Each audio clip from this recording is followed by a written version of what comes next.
만약에 이런 두 개의 회사가 있다고 가정을 해보겠습니다. 첫 번째 회사는 연매출이 한 50억 정도 되는 운송회사인데 뭐 창고 같은 걸 같이 하고 있어요. 그래서 직원 수가 30명인데 매년 안정적으로 매출이 어느 정도 나옵니다. 매년 그게 수익이 남아서 해마다 안정적으로 배당을 할 수가 있어요. 이런 회사가 하나 있다고 치고, 두 번째 회사는 직원 수는 한 30명 되는데 매출이 1억도 안 돼요. 어떤 때는 5천만 원, 뭐 어떤 때는 1억 가까이 나오고, 근데 이거 최신 기술을 뭔가 하고 있습니다. 이 회사는 당연히 매출이 굉장히 불안정하고 어쩌다가 재수 좋으면 흑자가 나고 거의 적자가 나와요. 당연히 배당도 없고, 이런 회사가 딱 두 군데가 있다고 치면 최근에 추세는 어떠냐면 이런 걸 더 선호해요. 투자자들이, 그냥 전문 투자자들도 마찬가지입니다. 개인 투자자만 그런 게 아니라 전문 투자자들도 이런 회사에 더 큰 관심을 가집니다. 왜냐면 이게 한 방이 있거든요. 이런 회사는 굉장히 안정적이고 예전부터 전통적으로 있어 왔던 회사인데 이런 회사에 그렇게 눈이 안 간다는 거죠. 근데 당장에 저만 하더라도 한 15년, 20년 전으로 타임머신 타고 돌아간다라고 하면 테슬라라든지 아마존, 구글 뭐 이런 쪽에 투자할 거예요. 그게 다 이런 회사들이잖아요, 사실은. 이거를 나쁘게만 볼 수는 없습니다, 사실. 왜냐면 진짜 옛날하고는 시대가 많이 바뀌기도 했고 인터넷이라는 게 있으니까. 제가 생각할 때 제일 큰 차이는 인터넷이 생기고 나서 정보가 돈이 된다는 겁니다. 그게 시장이 될 수 있는 건 전 세계고 속도도 빠르고, 정보라는 게 눈에 안 보이는 건데 그걸로 수익을 만들 수가 있어요. 근데 재밌는 건 그런 거죠. 만약에 이런 회사하고 이런 회사 두 개가 있는데 너한테 그냥 줄게, 100% 지분을 너한테 그냥 줄 테니까 이 회사랑 이 회사 둘 중에 어떤 거 가질래? 라고 얘기했을 때 사실 또 대부분의 사람들이 이쪽을 선택할 거예요. 아마 당연한 거 아닙니까? 매년 안정적으로 돈이 발생되고 있고 현금 유입이 들어오고 있고 어느 정도 이미 시스템을 갖춰서 30명이면 운영되고 있는 조직인데 왠지 느낌이 내가 출근도 안 해도 계좌에 계속 돈이 들어올 것 같은 느낌이잖아요. 이 둘 중에 너한테 그냥 줄게 라고 했을 때 이걸 선택하는 사람이 있을까요? 이 험난한 길을. 이건 어찌 보면 약간 도박성의 기운이 있는데 뭐 도박이라고 할 수는 없죠. 이 회사가 알고 봤더니 지금 하고 있는 게 뭐 페이스북 같은 앱인데 그게 전 세계적으로 히트 칠 수 있는 뭐 그런 걸 수도 있잖아요. 알 수는 없죠. 이 회사가 얼마나 뛰어난 결과물을 만들어낼지 알 수는 없는데 이거 약간 도박성이 있잖아요. 아직 눈에 나온 결과물이 없으니까. 근데 뭔가 하나 성공하면 회사가 뭐 이렇게 가다가 이렇게 가겠죠. 거의 완전 수직 상승을 하겠죠. 전문 투자자들도 이런 쪽에 최근에 베팅하고 있는 게 거의 추세란 말이에요.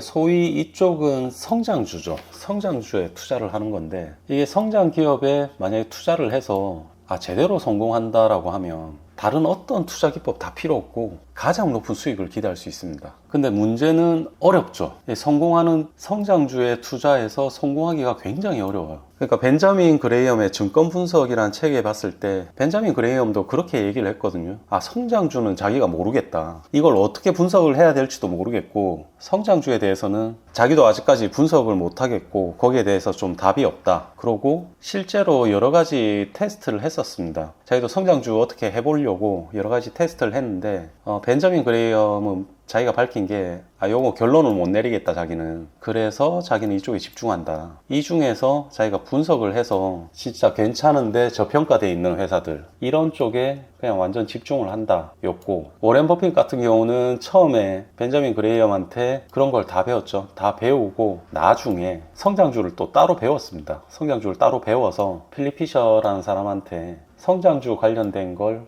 또 따로 배웠어요. 그럼 벤자민 그레이엄 같은 경우는 100년 전의 사람인데 100년 전에 무슨 성장주 뭐 있냐 라고 생각할 수도 있죠. 사람들이 생각할 수도 있는데 그때가 지금보다 사실은 따지고 보면 더 했습니다. 뭐 증권 분석 같은 경우에 사례가 뭐 몇 가지 나와 있기도 한데 그 이후에 워렌 버핏이 했던 얘기도 있고 그걸 좀 종합을 해서 보면 그 시기가 어땠냐면 100년 전에 똑같았어요.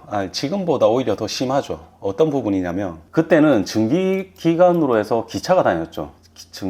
기차가 다녔는데 자동차라는 게 나온 겁니다. 자동차라는 게 나와서 최신 기술이 접합된 이 자동차라는 게 나와서 세상이 이걸로 바뀔 거라는 거죠. 사람들이 막 열광을 하는 거죠. 근데 자동차 같은 경우에 당시에 한 100개 정도 회사가 있었다 그래요. 100개 정도 회사가 있었는데 다 사라졌죠. 다 망하고 한 3군데 정도가 살아남았습니다. 이게 미국으로 봤을 때 GM이랑 포드랑 크라이슬러 정도. GM, 포드, 크라이슬러 요 3사 요 정도 빼고 다 망한 거예요. 그러니까 97개가 망한 겁니다. 그러면 최신 기술이라는 건 알겠는데 여기서 살아남는 회사는 굉장히 크게 되겠죠. 크게 성공을 할 텐데 이 100개라는 회사 중에 이 3개를 찾기가 어렵죠. 당연히 이거는 사실 운도 있어야 되고 뭐 실력도 있어야 되겠지만 운도 있어야 되고 너무 어렵잖아요. 약간 도박성이 너무 센 것 같고, 만약에 자기 돈을 이 망하는 97개 회사 여기 베팅을 했다면 마이너스 몇 프로가 아니잖아요. 그냥 제로죠. 제로. 망했으니까. 장기 투자했으면 망했으니까 제로가 될 거 아닙니까? 제로가 되든지 아니면 한 50배, 100배, 한 1000배 이 정도까지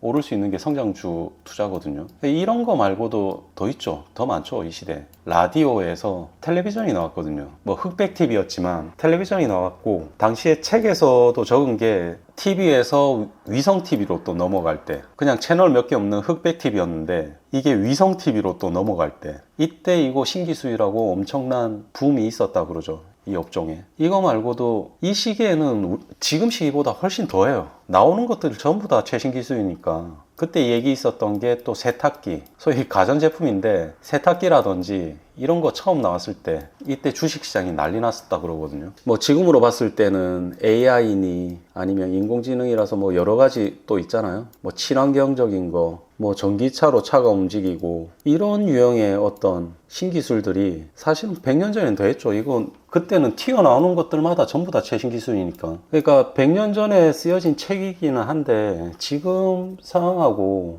반영해 봤을 때 우리가 좀 생각해 볼 만한 부분은 있는 것 같아요. 여기서 개인적인 생각을 좀 얘기해 드리면, 사람마다 뭐 성향은 다 틀리겠죠. 다 틀리겠지만 저 같은 경우는 죽었다 깨어나도 이쪽이거든요. 내가 회사를 하나 일으키고 그 회사에서 대표자로서 직접 사업을 한다라고 하면 저는 무조건 이 유형이죠. 이쪽으로는 저는 겁나서 못 갈 것 같아요. 만약에 내가 사업을 한다고 하더라도 이쪽에 뛰어들었을 때 거의 잘 되면 상장이죠. 이거 성공했을 때는 무조건 그냥 상장이죠. 작은 회사가 아니죠. 중소기업 정도에서 끝나는 게 아니라 그냥 상장사 되고 평생 돈 걱정 안 해도 될 만큼 큰 돈을 벌게 될 겁니다. 근데 성공하기는 굉장히 힘들 거예요. 쉽지 않을 거예요. 근데 실패했을 때는 인생이 나락을 갈 겁니다. 내가 이 사업을 시작한다면. 실패했을 때는 뭐 그냥 인생 끝나겠죠. 이쪽으로 갔을 때는 내가 노력하기에 따라, 뭐 물론 운도 좀 있어야겠지만 노력하기에 따라 그냥 먹고 살 수는 있을 거예요. 근데 엄청난 대기업이 된다, 이거는 쉽지 않겠죠. 열심히 했을 때 잘 되면 뭐 자리 잡은 중소기업 정도? 진짜 운이 좋으면 좀 더 커질 수 있겠죠. 그냥 고만고만한 회사가 될 가능성이 높지만 이걸 준비하는 과정에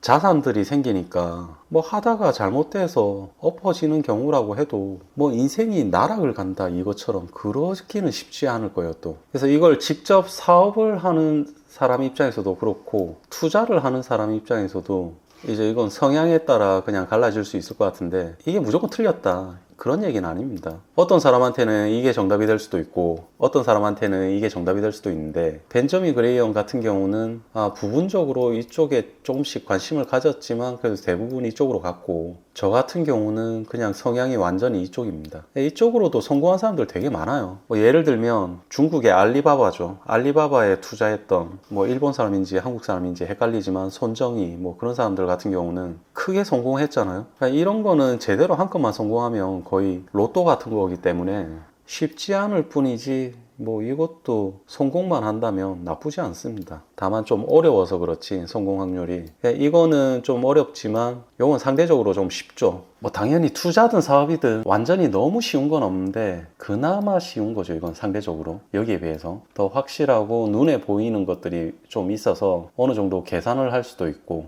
그래서 그레이엄 스타일은 그런 겁니다. 약간 불확실한 거하고 확실한데 수익이 작은 거하고, 그 사람은 스타일이 항상 이쪽이거든요. 그리고 기본적으로 한 2년 이상 자기 투자한다라고 생각하고, 진짜 짧아도 2년을 묻어둬요. 2년에서 3년, 짧아도 이 정도 기간 사서 이 정도 뒤에 팔겠다라는 생각으로 일단 들어갑니다. 일단 들어갔는데 어떤 종목을, A라는 종목을 이렇게 샀는데 매수를 하자마자 이 종목이 뭐 상한가 갈 수도 있겠죠. 다음날 사자마자 갑자기 이 종목이 무슨 테마나 이상한 거에 엮여서, 그러니까 이렇게 쭉 주식이 올라가서 뭐 한 50% 이상 수익이 났다, 만약에 샀는데 한 달도 안 됐는데 50% 이상 수익이 났다 이러면 그냥 매도하고 나오는 거예요. 원래 2년 3년 바라보고 들어갔지만 우연히 이렇게 됐을 때는 이거 그냥 팔고 나오는 겁니다. 이 사람 스타일이에요. 근데 이런 변화 없고 그냥 뭐 오르고 내리고 그냥 일반 주식처럼 뭐 이렇게 쭉 갔을 때 그냥 2년 3년을 일단 무조건 가지고 가요.